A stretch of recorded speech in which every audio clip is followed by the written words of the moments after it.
होतंय कसं, सध्या मंडळाचे गणपती असल्यामुळे सगळीकडे महाप्रसाद खूप जास्त होतोय आणि मिस्टर तिथे सारखे जातात महाप्रसादासाठी.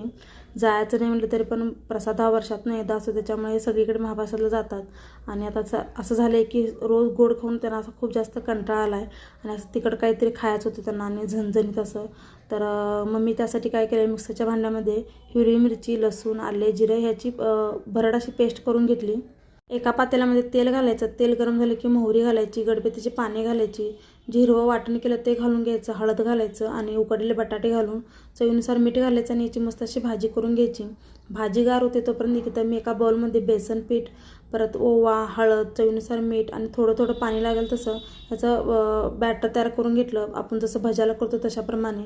आता आपले जे आपण वडा करणार आहे तो छान असा फुलावा. मग त्याच्यामध्ये गरम केलेलं तेल घालायचं 1-2 चमचे, त्याच्यामुळे वडे जास्त खुसखुशीत होतात.